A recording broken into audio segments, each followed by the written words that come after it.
ભુજમાં કરોડોની સરકારી જમીનના દબાણો તૂટતા નથી, પરંતુ ગરીબોને હેરાન કરે છે સરકારી તંત્ર. રસ્તા પરના દબાણો હટતા નથી, જ્યારે લારી ગલ્લાવાળાને નોટિસો આપી અને ધંધા વિહોણો કરવામાં આવે છે.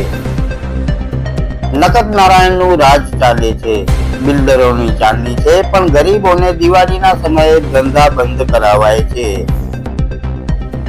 રીઢા વહીવટી તંત્રના સજામાં આવતા અધિકારીઓ જનતા માટે જ જોખમરૂપ બન્યા છે.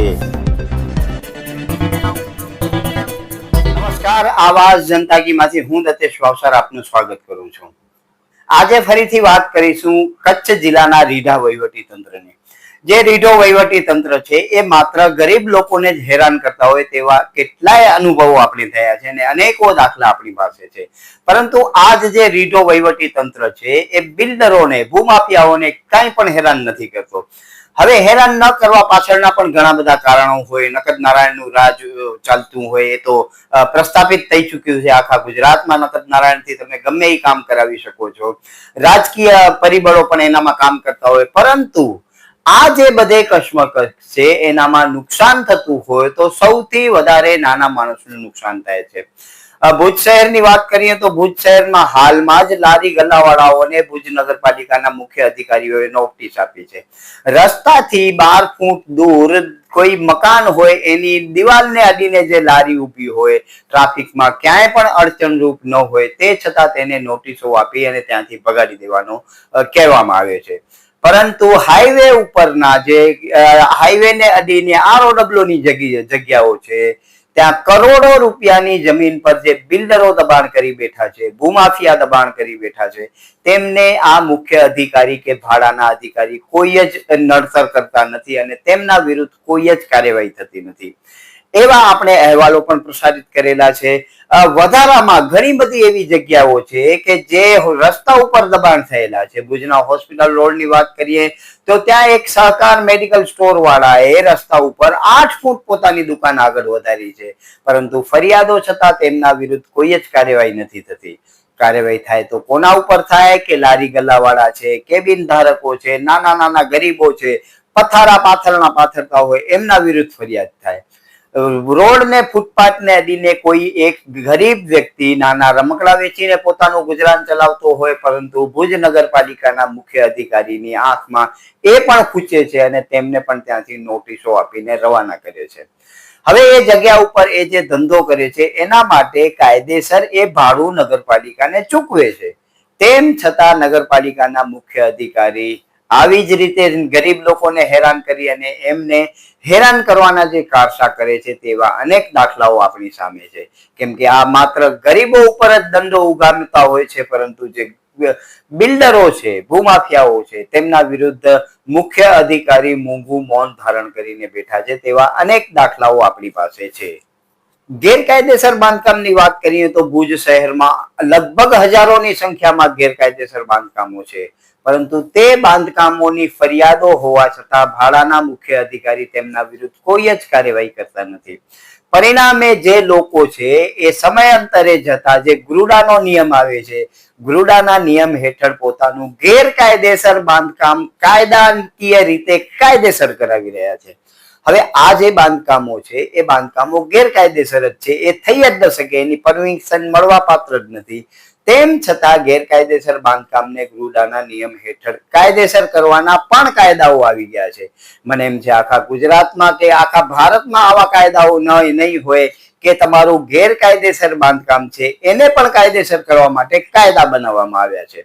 એટલે તમે વિચારી જુઓ કે ગુજરાતમાં શાસન કેવું ચાલે છે કે તમારું ગેરકાયદેસર બાંધકામ હોય એને કાયદેસર કરવા માટે કાયદા બનાવવામાં આવે છે. હકીકતમાં તો ગેરકાયદેસર બાંધકામ માટે કાયદા બનતા હોય, ગેરકાયદેસર બાંધકામ તોડવા માટે કાયદા બનતા હોય, પરંતુ ગેરકાયદેસર બાંધકામ કાયદેસર કરવા માટેના કાયદા પણ ગુજરાતમાં બની રહ્યા છે.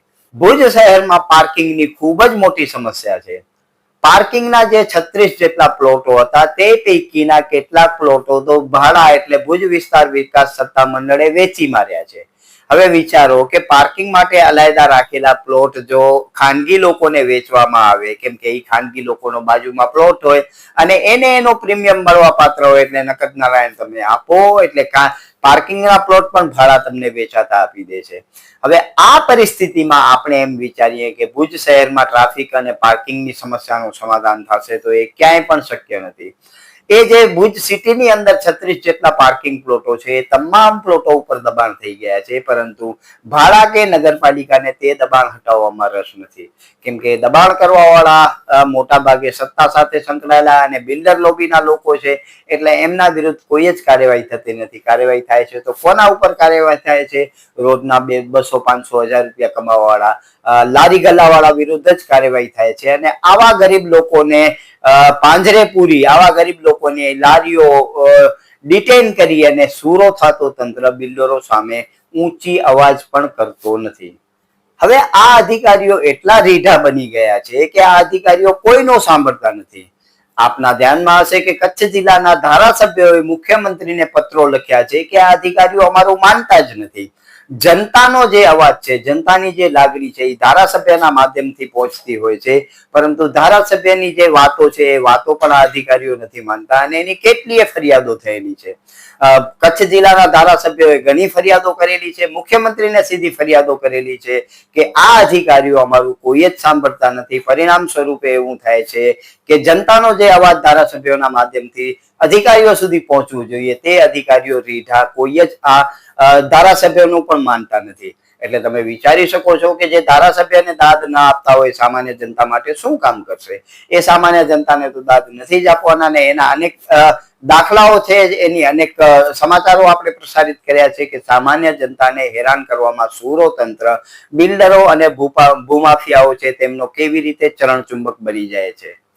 હવે સરકારી જમીન જેની માલિકી સરકારની છે, એ સરકારની જમીન છે, તેના ઉપર બિલ્ડરો કબજો કરીને બેઠા હોય, તેની વન વિભાગ ફરિયાદ કરતો હોય અને લેન્ડ ગ્રેબિંગ હેઠળ ફરિયાદ થતી હોય, તે છતાં વર્ષો સુધી જો એ જમીનો ખાલી ન થતી હોય તો એનો સીધો મતલબ એ છે કે આ જે સત્તામાં બેઠેલા લોકોની ફરિયાદો, જનતાની ફરિયાદો હોવા છતાં પણ આ જે રીઢા અધિકારીઓ છે એ અધિકારીઓ માત્ર ગાંધીજીને માન આપી નકદ નારાયણના રાજમાં જ જીવે છે અને આવી જે સરકારની જમીનો છે તેના વિરુદ્ધ પણ લેન્ડ ગ્રેબિંગ દાખલ કરતા નથી. હવે આ જે સરકારી જમીનો બચાવવામાં સક્ષમ નથી, સામાન્ય લોકોને શું ન્યાય આપી શકશે? આપણે ધ્યાનમાં છે કે કચ્છ જિલ્લામાં મોટા ભાગના અધિકારીઓ, કર્મચારીઓ જે બારેથી આવતા હોય છે, સજાના ભાગ રૂપે જ આવતા હોય છે. તેમણે પોતાના જે તે જિલ્લાઓમાં યોગ્ય કામગીરી ન કરી હોય અથવા તો કોઈ એવા કામો કર્યા હોય કે જે નડતરરૂપ હોય, પરિણામ સ્વરૂપે એમને સજા આપવાની થતી હોય, કાયદાકીય રીતે સજા ના આપી શકે એટલે એમને કચ્છ જિલ્લામાં ટ્રાન્સફર કરી દેવામાં આવે અને એ એમની સજા હોય છે. હવે સજામાં આવતા અધિકારીઓ કચ્છ જિલ્લાનો કે ભુજ શહેરનું કઈ ભલું કરે એવું મને દૂર સુધી લાગતું નથી. અલબત્ત આપ આપના વિચારો રજૂ કરી શકો છો. આપને જો એ યોગ્ય લાગતું હોય તો એ હોઈ શકે છે, પરંતુ મારી શુદ્ધ બુદ્ધિથી હું વિચાર કરું તો સજામાં આવેલા અધિકારીઓ જનતાનો કાંઈ જ ભલો કરવાના નથી. આમ ભુજ શહેરની વાત કરીએ તો ભુજ શહેરમાં બાંધકામની સમસ્યાઓ છે, ભુજ શહેરમાં પાર્કિંગની સમસ્યાઓ છે, ભુજ શહેરમાં રસ્તાની સમસ્યાઓ છે, ભુજ શહેરમાં સફાઈની સમસ્યાઓ છે. ભુજ શહેર અને સમસ્યા એ એકબીજાનો પર્યાય બની ચૂક્યા છે. એવામાં ભુજ શહેરના જે મુખ્ય અધિકારી છે, ભાડાના મુખ્ય અધિકારી છે, બને અનિલ યાદવ જ છે, એ ભુજ શહેરનું ભલું કરતું હોય એવું ક્યાંય લાગતું નથી. એટલે હવે આવનારો સમયમાં એ નક્કી છે કે ભુજ શહેરનું ભલું કરવું હોય તો સારા અધિકારીઓની જરૂર છે. કેમ કે આ અધિકારીઓ નથી ધારાસભ્યોનું વાંય સાંભળતા, નથી ફરિયાદો સાંભળતા, નથી જનતાનું સાંભળતા, માત્ર પોતાની જ જે હુકુમશાહી ચલાવી અને ભુજ શહેરને બરબાદ કરી રહ્યા છે. આવા લોકોના કારણે જે ભુજના નાગરિકો છે તેમને મળતી સુખાકારી મળતી નથી અને જે લોકો ટેક્સ આપી રહ્યા છે તેઓ પણ પોતાને છેતરેલો ગણી રહ્યા છે. આમ ભુજ શહેરની જનતા માટે દૂર સુધી સારા કામો થતા હોય એવું મને ક્યાંય લાગતું નથી. આપને લાગતો હોય તો આપ આપના વિચારો રજૂ કરી શકો છો, પરંતુ આ સ્થિતિમાં ભુજ શહેરનું ક્યાંય ભલું થતું હોય એવું દૂર સુધી દેખાતું નથી.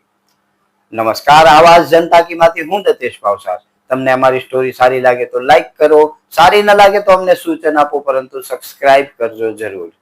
નમસ્કાર.